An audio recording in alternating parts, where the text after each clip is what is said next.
Hi, everyone. Welcome. Thank you for joining us. If you are on the West Coast like me, good morning. If you are anywhere else in the world, good afternoon, good evening, good middle of the night, good whatever it is for you. I hope it's not the middle of the night. If it's the middle of the night, you really want to know about events. We are really going to work hard to deliver value for you in the next hour. I am Sarah Lacey. I am one of the marketing strategists here at Dessel Group, and I want to give a special shout out to anyone who is in the Bay Area or was in the Bay Area last night and came to our first ever Venture Underground event.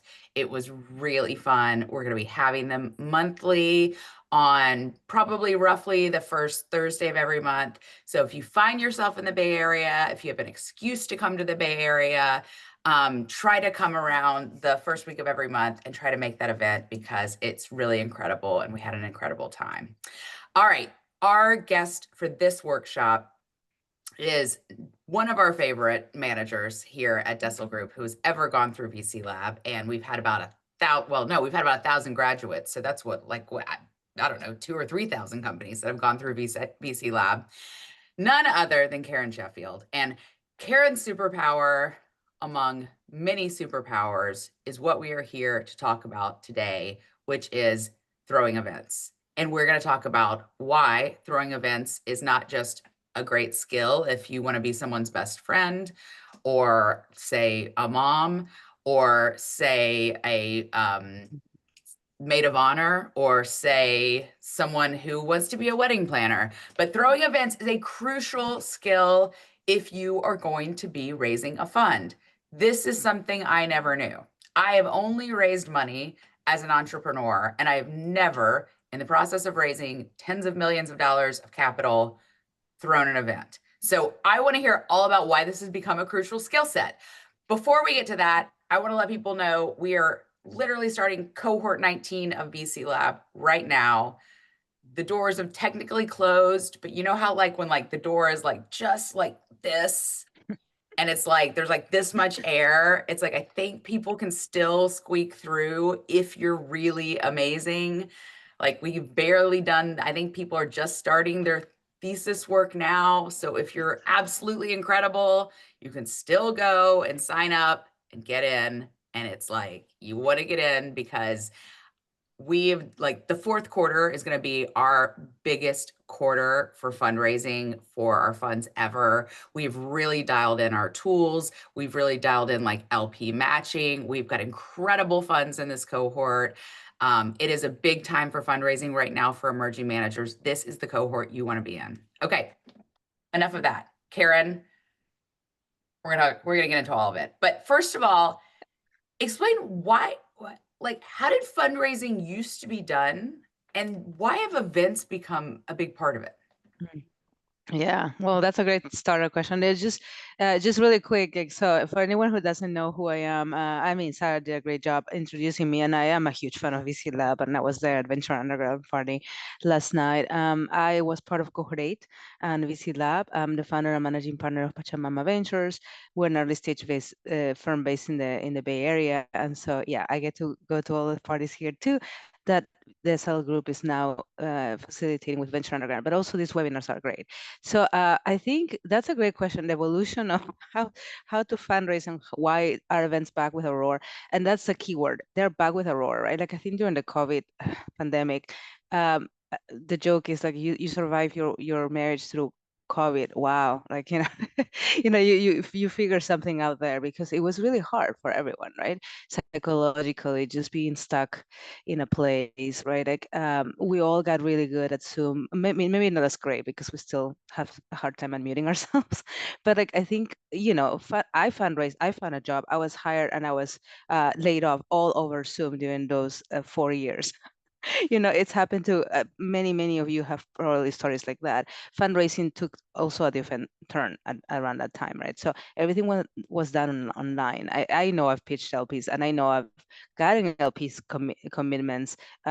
Even our institutional LP actually was through over Zoom, right? Like so you can fundraise over Zoom successfully, right? But I think we're back from the out of the COVID pandemic, we really want real people connections. We're really hungry for it, and really meaningful, authentic conversations. And like let's do away with the fluff.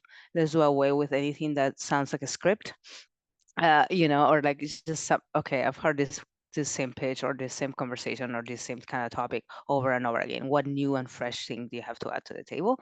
That is back, right? And so I think I was telling you actually during one of the dinners that I really appreciated this moment of like us being here in person in this small dinner, because it's when like real conversations happen, when I get to know you better, right? When I get to ask you questions that don't have to do with like a transaction, right?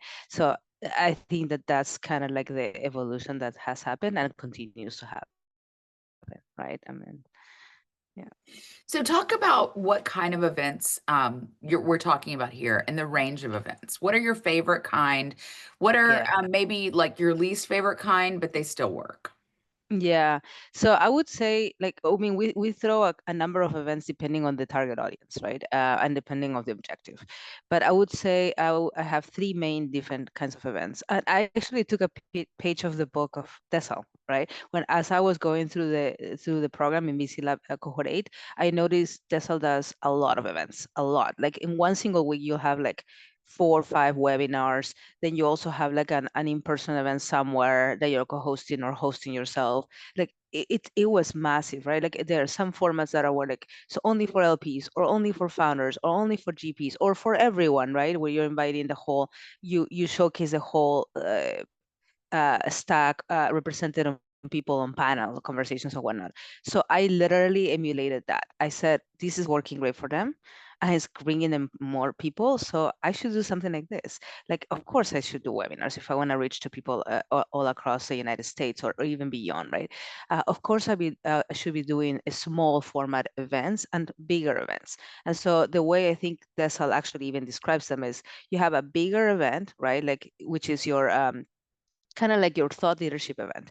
Uh, so for me, that looks like a quarterly event. Every quarter, I have an event called a Pachamama Ventures Founders and Investors Meeting, which is held at 90 here in SF, and it's for founders, investors, ecosystem leaders, everyone, right? So there's about 50 people that attend in person that one, plus another 20 or so over Zoom, right? So that's the open event, right? And that's where we invite like special guest speakers that have like a specific subsector expertise about climate, energy, storage, or ocean carbon, whatever you might be interested to hear, or a sponsor that is actually providing services in that regard to founders, helping them scale, a climate tech company or whatnot.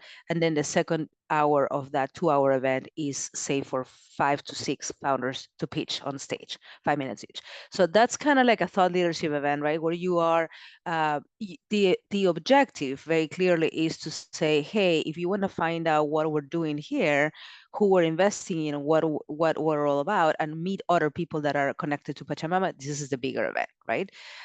Then that's followed with a smaller conversion or closing event, which is more intimate. It's like 15 people, that really express interest, that followed up after that event, and were really interested in learning more about us. We follow up with like it can be a private dinner, a brunch. It can be just like a fun getting your nails done if it's all women, which I've done. Like a trip to wine country. We've done that too. Like something really fun, and it's just meant to engage people in like really nice discussions and getting to know each other better.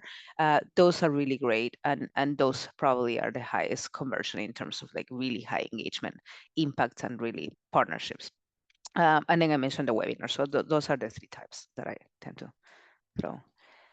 So, my previous company that I founded and ran, we did a lot of online learning, and so we did a ton of Zooms. It was a similar model to Dessel. We did a ton of Zooms Mhm. and webinars to then bring people in, to then convert them to coming to online education and signing up and becoming members. And like it is a grind.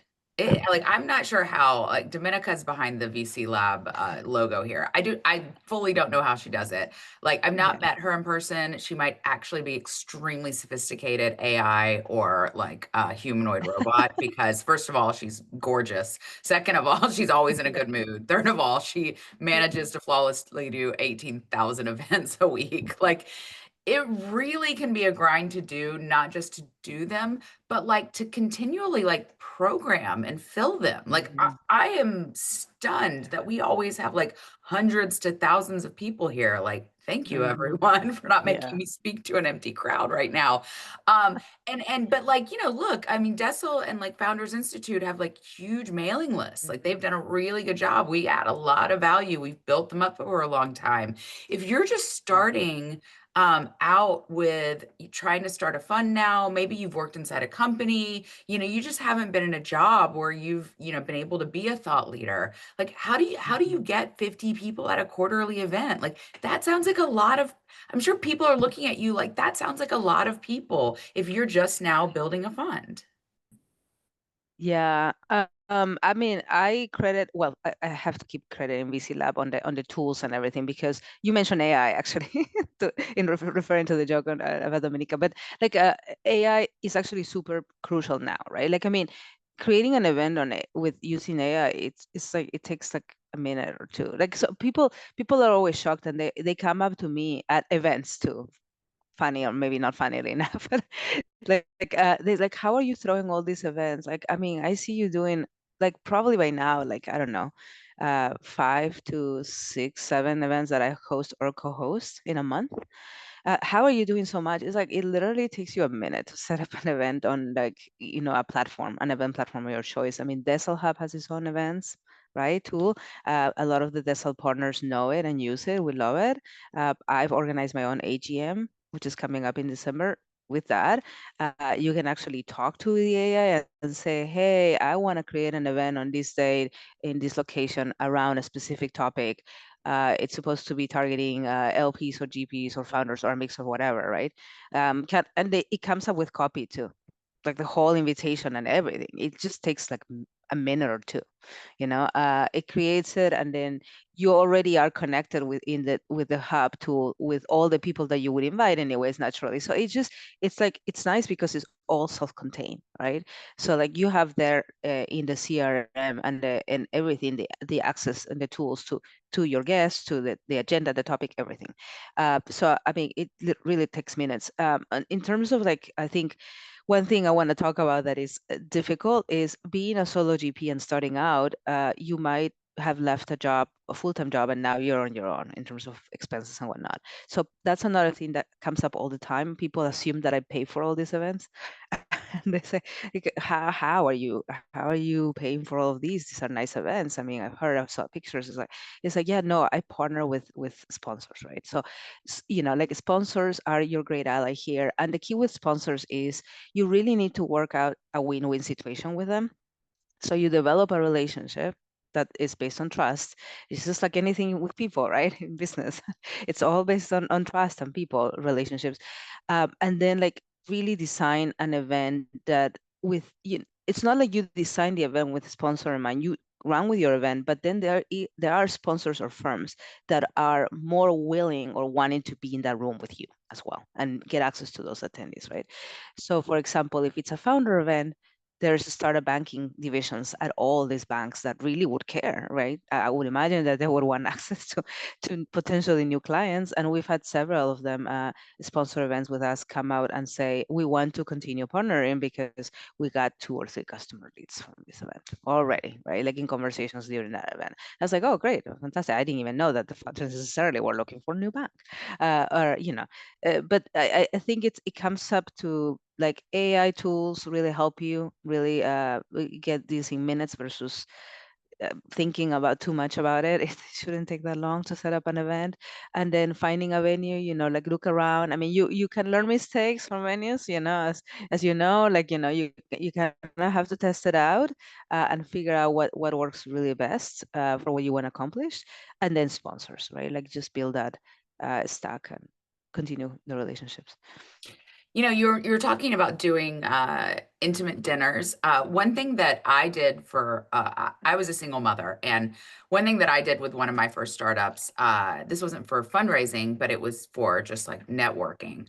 I was an entrepreneur and a journalist at the time, and a single mom, and it was difficult for me because I had young children to, throw a lot of dinners and go to a lot of dinners, and so I used to have like a monthly dinner that I hosted in my house. And I would have, I mean, I was not going to cook for 20 people because I was a single mother running a company, running a startup. But I would have like a chef come in and cook. And like that sounds extremely fancy, but it was cheaper than going to a restaurant and getting a private room and hosting a dinner for 20 people. And I also got it sponsored by Silicon Valley Bank. So like you, I got a sponsor for it. But it was wonderful because I would like put my kids to bed. They'd be in the back of the house in bed. And I was, lucky in San Francisco that I had a room that was a dining room, which, like most small houses in San Francisco. It was wonderful for me as a single mother. It was actually cheaper. It felt more inviting to people. It felt more intimate to actually like invite people into my home and have a dinner here. And it was something that was sponsored that I didn't have to cook. It felt very opulent and intimate, but it also was a cheaper way of doing it. And it was actually something I learned from a general partner at Andreessen Horowitz, who had been a single mother. Mhm. That was what she did when she had a young kid because she was like, I can't really go out and do this, so I'm going to bring this to me. So I think Yeah. it's interesting to think about like how you can make these models work with you, what's authentic to you. And like you mentioned, if it's a group of all women, I mean, not to sound like gender stereotyping of let's get our nails done. Maybe like you live in Yeah. Vegas and like your group of Yeah. like gender of Yeah. women like to go axe throwing, but like Yeah. whatever is Yeah. like authentic to like Yeah. your Exactly. personality and like your group, bring that to it because like maybe you're raising a fund that has to do with exploration and the more intimate group you want to do is going to be like going to like a zero gravity space thing or something. I Yeah. mean, I think making it something that either really fits your lifestyle or shows your values is going to come through even more because the whole thing with VC Lab, from what I understand, I haven't gone through it, but I've now been adjacent to so many people who have, is really that you're trying to show off your special sauce. And every single Mhm. LP I have talked to who is investing in emerging managers is saying, like, we are looking for the personality. We are looking for what makes you Mhm. different. And if you are not Mhm. standing out, we're going to invest in someone with a huge track record. Hmm. Yeah, 100%. I love all of that because I was just having a side conversation actually last night at the Venture Underground. This is where the conversations happen, right? People, it's the events. It's you gotta just show up, right? And then you might find a really interesting person that you never met before. And so I was talking to one of the partners of the council, who's going through the one of the programs, right? Emerging Institute, I think, and we were talking about events, right? Like how do you wanna maybe co-hosting an event, and like what does that look like for GPs? Like how do you stand out? And we were talking about like exactly that point, right? The LPs are looking for the thesis is you. It's not like so much that, because we were talking in the context of like, are you co-hosting events with other climate GPs? Because doesn't that compete? Or when like someone else on the table was saying that, and I was like, no, not really, because at the end of the day, the thesis is you, right? Everyone, even if you could find someone that can parrot the same things as I as I'm saying, it's not going to have the same effect because they're not me, right? Mm. The GP is the thesis really at the end of the day. So I 100% agree with that, and that's why I carry the events in the way I do, and I'm very intentional and curate very hard for who is in the event. If it's a smaller event, if it's an event for 15 people, I do make an effort. My objective is at the end of the event, I want people to say, well, that didn't suck. And I really want to hang out more often That is a with low people that I bar. That didn't suck is a I'm being low I'm bar, being Karen. facetious. I'm being facetious, sorry. But like you know what I mean. It's like I want Yeah. people to feel like, hey, I met someone super cool. I want to hang out with them. I want to be friends with them. That was a Karen's event, right? Like Well, I I mean, met you do really. have that energy. Like every time, people hang out with you, and that is very much the feeling they have after, is they want to have friends with you. And look, I mean, that is important. Like when I was my background is being a journalist, and when I first started my first company, that was the first time I ever had to be in sales. Because when you're a Mhm, journalist, it doesn't matter if you are an editor in chief of a publication. The way journalism works is you are still divorced from sales because of the ethics of mm, journalism. So even though I mm, had been the editor in chief of TechCrunch, I still did not do sales by definition. So it wasn't until I started my own company that I had to learn sales. And the very first thing I learned in sales after, my journalist ethics made me take a shower 45 times was, my sort of mentor in sales was like, sales is really just like people, and everyone who is in the business of saying yes to someone in sales, no matter what they're buying, is ultimately a person who has money and their job is to say yes to someone. And they're going to say yes to someone that they like at the end of the mhm, day. I mhm, mean, it's going to have to fit a spec, sure. It's going to mhm, have to, be a good service, sure. It's going to have to do all those things, but really, they're going to say yes to someone that they like and they enjoy spending time with. And a lot of it is like being likable and competent, but also being likable yeah, and authentic. yeah, And I do think that mhm, is a big part of it. Let's talk though about these smaller events a little bit more. We talked about how mhm, easy it is to set up the bigger events. We talked about, how that brings in the CRM tool and you can, mhm, fill them out and all that and the benefit of doing sort of so many of them. But let's talk about the smaller events. Um, we talked about how you can make them unique, but in terms of how you're picking who's going to be in the room, um, the optimum size of them, I know that you want them to be intimate enough, but then you don't want them to feel too small if people flake. So how do you think about that size? How do you think about the mix of people?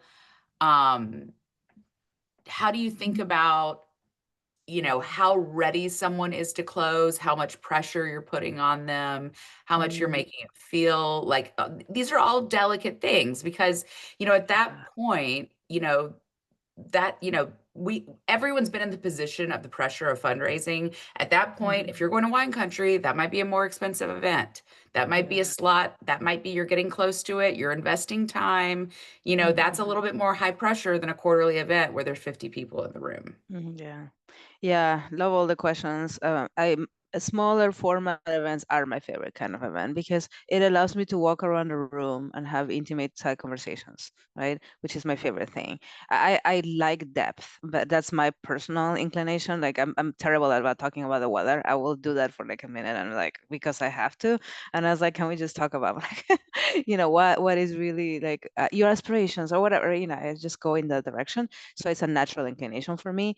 But what I like is like maybe 15, 20 is pushing it, but between 15 and 20 and not less or more than that for like a really nice, small, intimate, curated event.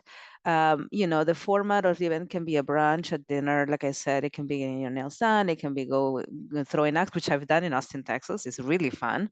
I didn't think I would have that much fun throwing axes, but it's a lot of fun. Go figure.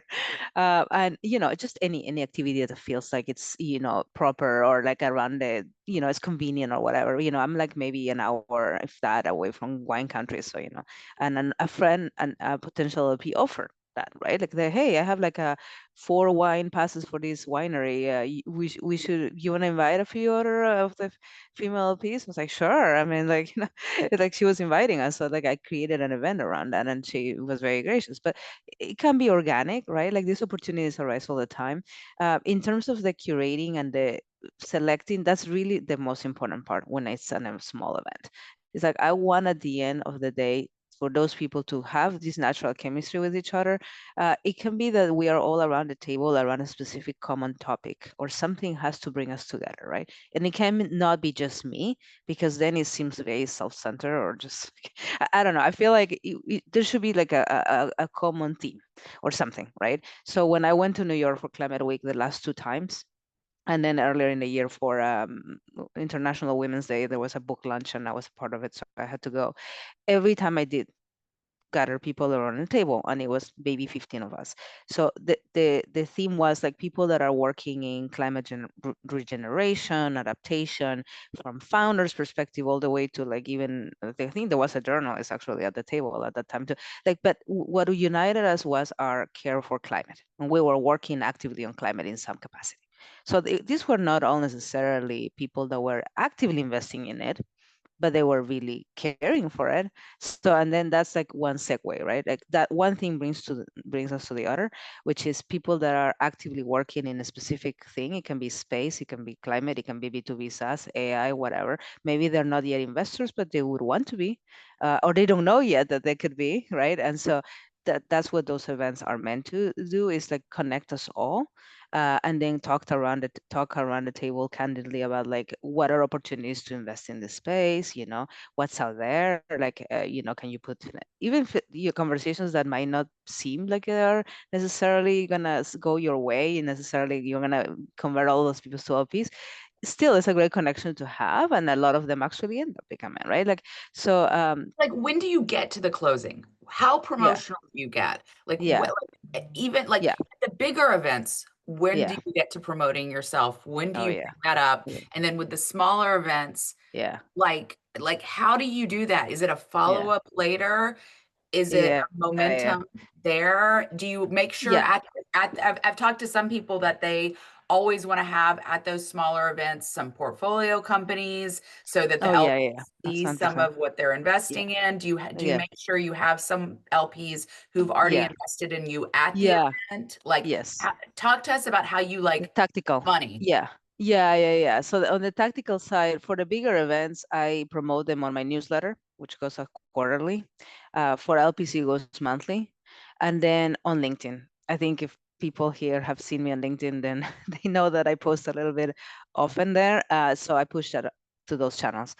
On the smaller events, the bigger events are for that too, right? Like the bigger events are feeders for the smaller events, right? So people attending the bigger events, then they'll get invitations now for the smaller events, especially if that person and I have had a one-on-one connection already, right? Like then they get to the smaller events. At the smaller or bigger events, I will always make sure that I have strong advocates, right? And I call them strong advocates because these are people that can be there that essentially are selling for you. And that's a really great tactic and strategy, right? You don't really want to be doing all the selling because again, it sounds too self-promotional. Like no one likes someone, no one is going to my big events to hear me talk. They want to hear other people, right? Like they want reference points, and also founders, right? Founders are the most exciting part anyways. So my most successful event I can tell you today was a webinar I co-hosted with a founder of Investigate. We closed the deal. 2 weeks later we co-hosted a webinar, which by the way, the venture resident, one of my venture residents that participated through the Venture Institute, moderated. She put everything together. Came up with the title for the webinar, the agenda, the types of attendees, the draft even of like the questions on how the day is gonna the webinar is gonna go. And she offered if she could moderate it, and I'm like, yeah, you did a great job. I mean, I didn't have the time to put it on this way. You did it all, so of course you should moderate it, right? If not actively participate in some way or fashion, right? So she moderated the conversation between me and Aaron Fitzgerald, the CEO and co-founder of Mars Materials, 2 weeks after we closed the deal. It was great. They attended. It was pushed. It was like it's a feeder webinar event to Slash, because I'm going to go to Helsinki in November for Slash. So like we held it really early in the morning. Not that early. I mean, it was 8 a.m. Like it was 6 p.m. in Europe time, to just to ensure that people across several geographies could participate, and several people participated. I can tell you that was the best event. Like 20 minutes after, I think 20 minutes, half an hour after the event, someone emailed me and they were on the fence about investing, and they did. They said like, "Hey, I'm ready to invest now. I'm signing the LPA now. Like that was a great event. Right? Like, and then other LPs started like really pouring in that way. And then for my founder in the portfolio, he also went his way. An hour and a half later, he had like a customer inbound email from someone who attended the event, and he texted me, "Hey, Wow. Karen, like, yeah, an hour and a half later." I was like, "Wait, wow, what's happening here?" Right? I think we hit the goal here, and that's what I want to do now with more featuring founders, right? So yeah, that's kind of like more on the tactical side, but always have people who can be there, who can vouch, or like at small events I will say something silly like, hey, who here is an LP? For example, every other city is an LP already, right? They're bringing in new potential LPs if it's an LP event, and so people are already asking them. It's lower pressure than asking Karen directly, because they might feel funny because I'm selling or whatever. It's like, please talk to LPs, current LPs, they can explain to you the process. That way you don't have to really come directly to me all the time. You have other All right. responsibilities. So two more questions from me, and then I want to get to the questions from the Yeah, audience. there's quite Have questions, put them in the chat. Okay, so first of all, what percentage of, say, the money that you've raised do you think has come from events? oh, yeah, I would say most of it. Really? I would say more. I mean, well, okay, so let me think about this. And you don't have to say like it like in a mm, meaningful way came from the event. Either it was like sourced from there or it was someone on the front yeah, and the event pushed them over. Like it wouldn't have yeah, happened without the event. yeah. And then also how you qualify in events too, or defining them. But no, I mean, I would say okay. I would say maybe most of it is wrong, like optimistic. Like maybe I would say 35-40% of it easily, I mean, right? that is a huge amount though. Yeah, it is a huge amount. I would say towards the end, as we're inching towards the end, it's been a lot of warm referrals, but just from people that then converted from events too, right? Like so, yeah, it's hard to put a number. I do every time I run an event, if someone joins, I do mark them, have a way to like figure out what was that pushed them over the edge, and it's typically an event, right? Hmm. I love Jessica Kamada, who also went through VC Lab, and she's an ex-marketer, right? Turn VC. She talked about the 7 touch points, right? That's really important. Like your name needs to be popping up everywhere in their world, because people, we're we all have attention deficit, right? Attention is the biggest currency right now. So like if people, and that had happened to me, right? Like people show up to an event, it's like, here you're everywhere. Like I saw you speak at this thing, and then you invested in this thing, and then I saw like someone else talk to me about co-investing with you, and like that's kind of like the effect you want to have eventually, right? But yeah, I love that. She's so great. She's she's so awesome. yeah. Okay, so and then the other thing I was going to ask you is you mentioned slush, and I know that you're going to like Mexico Tech Week. I mean, you do have to pay for travel unless like a bank is sponsoring your trip to Mexico, and if they are, I want to know how. So like, it is an investment, and it's also just an investment on like time, jet lag, etc. When you travel, how do you think about traveling for conferences? Because I Hmm. mean, I used to struggle with this when I was a journalist. It is an investment to go to a conference and everyone's going to be in one place, but it's like you are run ragged at those things. Hmm. And, I ultimately, like when I was young in my career, I would go to like every single conference and I would just deplete myself.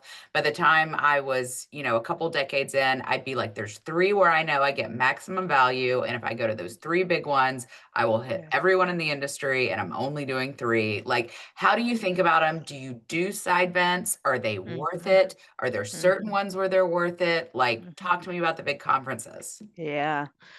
Oh my gosh, I was just having a fiery conversation, another fiery conversation, side conversation at the Venture Underground event with another VC Lab GP, fellow GP, because we were saying, do you pay or not pay? And I was like, arguing the side, like, don't pay if you don't have to.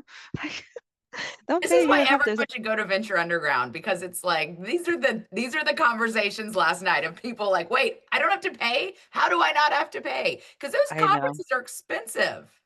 very expensive, thousands of dollars, thousands. Like some are like thousands of dollars.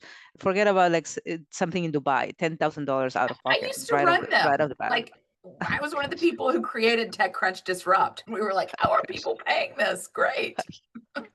Yeah, so to answer your question really pointedly, I am very thoughtful and methodical about what I'm gonna travel for. I probably not as good as Adele. He has a pretty strong filter for what should I go or not at all, right? I should get to that point. At some point, you have to because you're a one woman show, solo Yeah. GP, No, Adeo has to so you meet with can't be a everywhere. thousand people if he is going to get on a plane. Yeah, yeah. I mean, But I but I think respect that. but Yeah. I'm glad you brought that up because I think everyone should think about that. What's the number of people you need to be in front of or meet with for it to be Uh, valuable for you to get on a yeah. plane? And maybe it's 50, maybe it's Yeah. 100, maybe, that's one way of thinking about Yeah. it. I highly encourage people to think that way. I mean, I'm taking notes from just having seen him at work, right? Like, I do think that if I'm gonna buy an international ticket or a very expensive domestic, aka New York or San Francisco, right? I have to control. I'm a little bit of a control freak in that sense, right? I attend events, of course. Attending events is good, but it's not good enough. Not if you're fundraising. You have to create your own events. Because the thing about creating your own events is that you have full control of who is showing up, of the agenda, right? You're curating the list. You don't do that. It's like eating out or not, right? When you eat out, you have zero control of what's in you don't know what's in this food, right? Like calories or whatever, right? So it's better to cook at home. It's healthier because you know exactly what's going into it. You can control the portions and whatnot, right? Same with, you should think of like that nutrition with events, right? It's a good analogy. You need to really optimize for the conversations, the quality connections, and the time that you're spending with those connections. So Okay. for both, oh, Yes, sorry, on a daily go ahead. basis, but counterpoint. If all you Mhm. did was eat at home, you would miss Yeah, out on like amazing, amazing meals in your life. 100%. And I would say I 100% agree with you when it comes to like traveling for events, but I will say in your own city, if you especially if you're not someone who is maybe like super highly connected, Mhm. or you're someone who like maybe like has the time. I like Yeah, I would go to everything. I would go to everything. yeah, Like or yeah. we were talking about this at an earlier dinner, Karen. Like one of my biggest like superpowers, and the people have asked me like, why was I part of like the 2% of venture capital that goes to female founders? And it's because I had an incredible network. It was 100% because I had an incredible network. Because I was not technical, and I was probably not the smartest or most talented founder, certainly that was out raising money. And I raise money from the best VCs in the world. I raise money from, Mhm. from Founders Fund, from Andreessen Horowitz, from Greylock, Mhm. from every big VC. And I did it because Mhm. I had an amazing network. And it was like, how did I have an amazing network? Well, it was because when I was like in my 20s and 30s, I went to every single thing I was invited to. And the reason Yeah, I did was the opposite of like the Adeo math of, is it yeah, worth it for me? Who's going to be in the room? It was exact opposite. It was, yeah. what if? What if I'm I seated next to someone who's the next Larry Page or the next Mark Zuckerberg before they're big? And a lot of Yeah, times I was. And that was how I built yeah. my network. So I do Mhm. think when you're getting on a flight, yes. When it's going to Mhm. be your away for days, Yeah, yes. But if yeah, you're invited, I mean, this goes to people coming who are invited to your dinner too, right? yeah, It's yeah, like, yeah, but if you're invited somewhere, it's like, just say yes. yeah. There's not enough people who just say yes to events and just say Mhm. yes to meetings, and like the serendipity, especially if you live in a place like San Francisco, New York, like huge, amazing cities where there's Yeah, just interesting people coming through. You never know who you're going to be seated next to and who they're yeah. going to wind up being.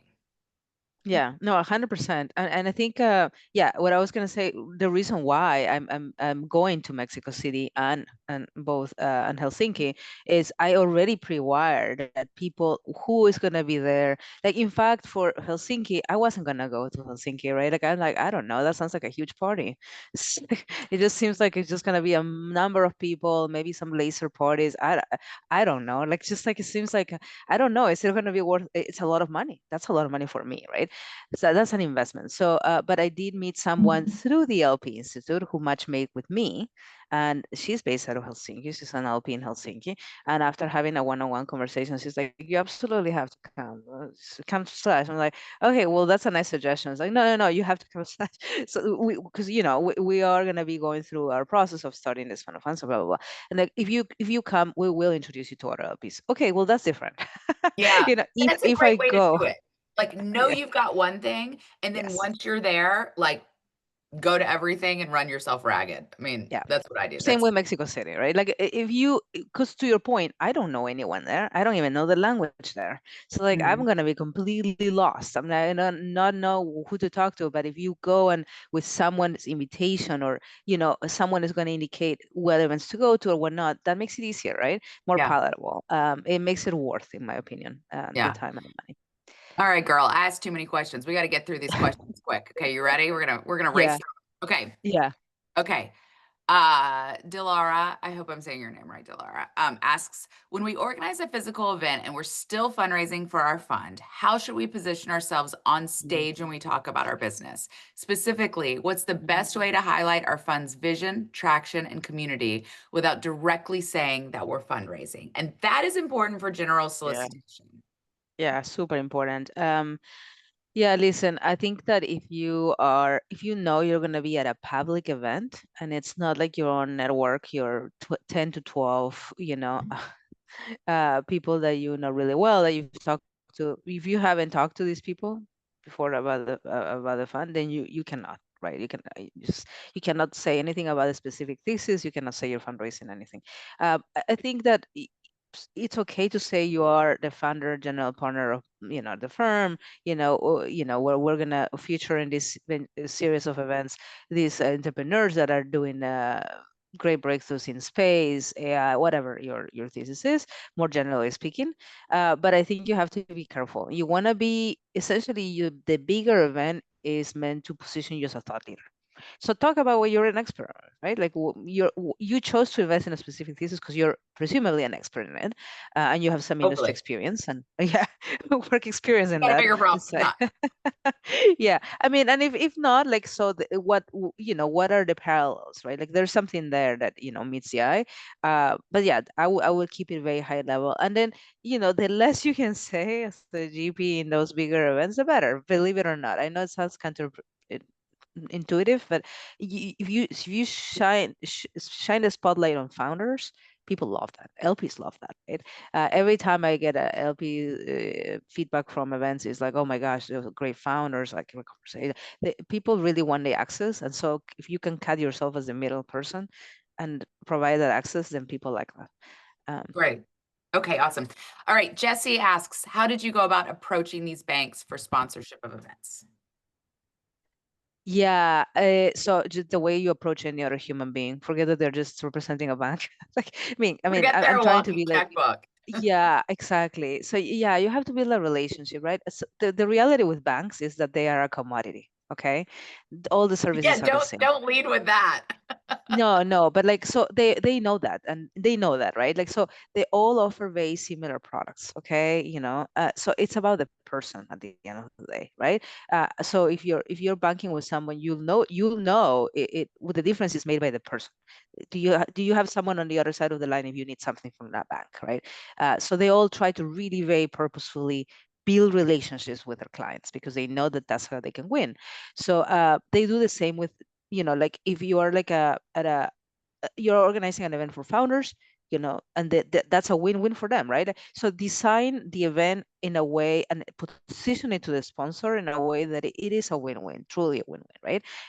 We all will win because I like I'm wanting to meet more founders that are in that specific stage, vertical, whatever, and you'll get to meet people that might want a new banking service, right? And so it is about positioning as a win-win to them.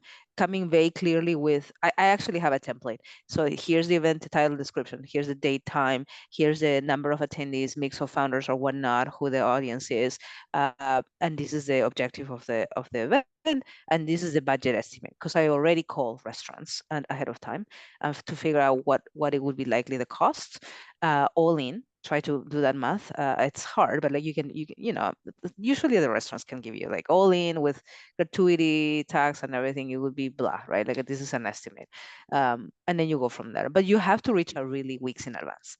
So especially the bigger the sponsor, the longer you have to give them leads of notice. Yeah. So But how do you find the people to reach out to? yeah, so I start with my own.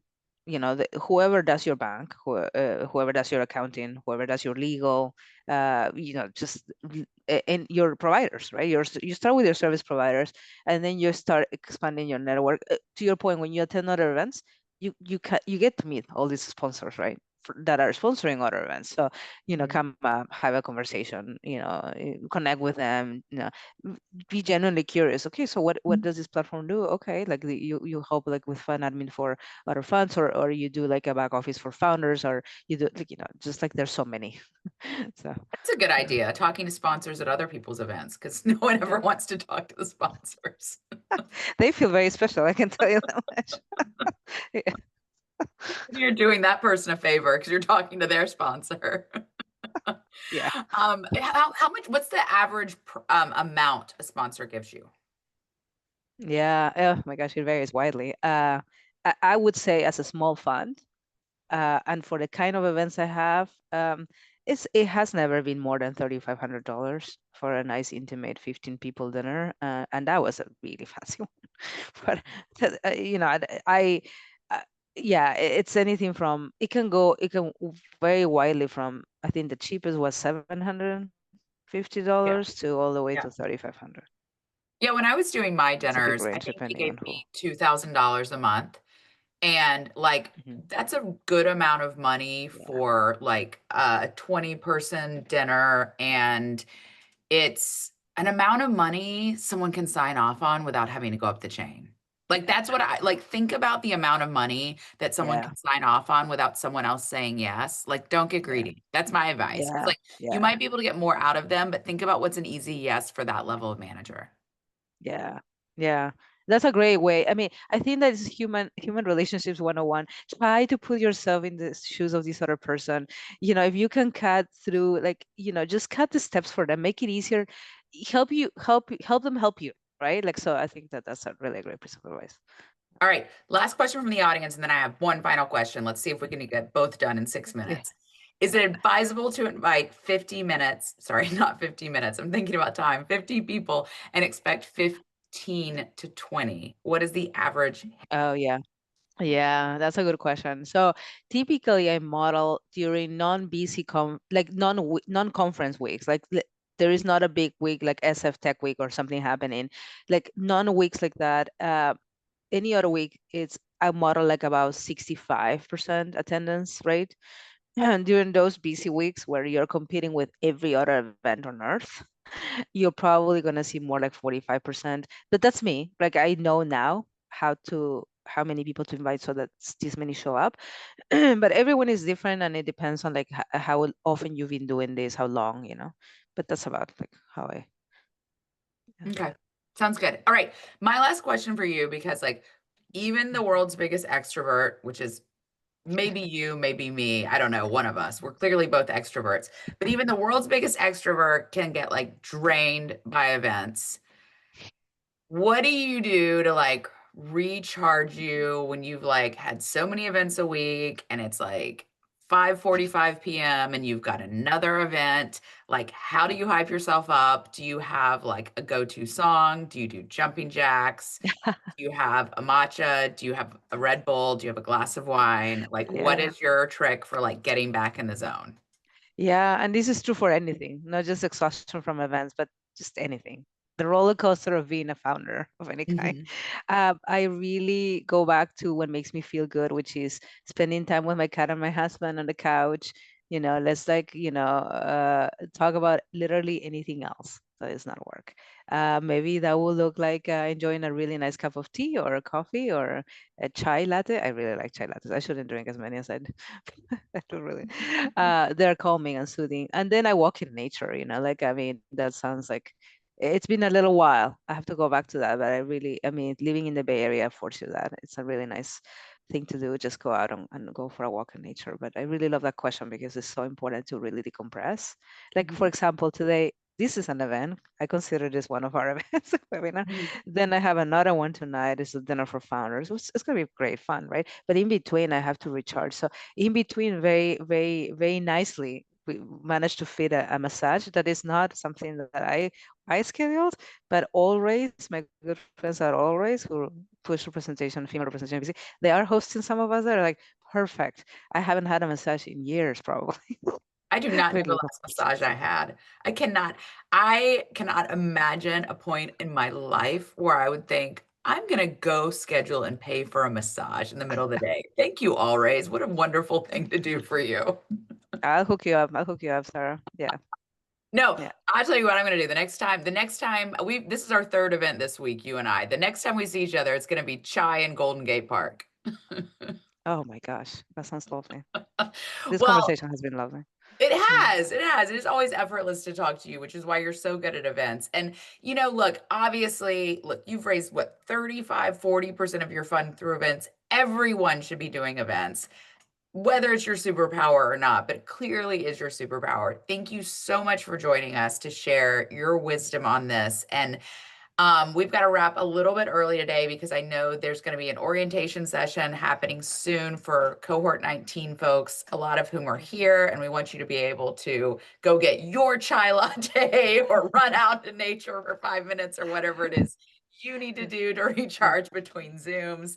So we're going to wrap just a little bit early. But Karen, thank you so much for being here and being part of this community and sharing your wisdom. This is what makes being part of VC Lab so special, just the different cohorts that hang around and share wisdom with one another. And again, folks in 19, welcome. And if you're joining this, I don't know. I mean, I think maybe there's now this much room in the door before it closes. So make sure that you run in.